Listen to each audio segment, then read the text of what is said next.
Hi friends, ఒకసారి ఈ video చూడండి. చిన్న ఇన్ఫర్మేటివ్ వీడియో అనమాట.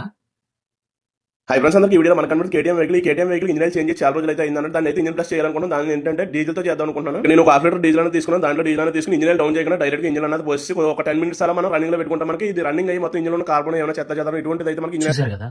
ఇప్పుడైతే ఈయన ఏం చేస్తున్నాడంటే ఇంజన్ ఫ్రెష్ చేయడానికి ఇంజన్ లో డీజిల్ వేస్తున్నాడు. ఇది అనేది రాంగ్ థింగ్ అనమాట. ఇలా అస్సలు చేయకూడదు. మనం ఇలా చేస్తే ఏమవుతుందంటే ఫస్ట్ మన క్లచ్ ప్యాడ్స్ ఖరాబ్ అయిపోతాయి. తర్వాత ఏమవుతుందంటే పిస్టన్ దగ్గరికి వెళ్ళి పిస్టన్ దగ్గర ఉన్న రింగ్స్ ఫ్రీ చేసేసి మన బోర్ ని డ్యామేజ్ చేసే అవకాశాలు ఉన్నాయి.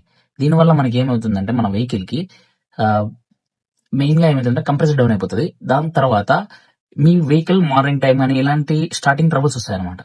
మీరు ఎలాంటి వెహికల్ అయినా కానీ ఇలాంటి ఇంజన్ అయినా కానీ don't flush the diesel or petrol mix చేసి ఇంజన్ ఆయిల్ లో మిక్స్ చేసి మాత్రం డీజిల్ ని పెట్రోల్ ని కలిపి మాత్రం ఫ్లష్ చేయకండి.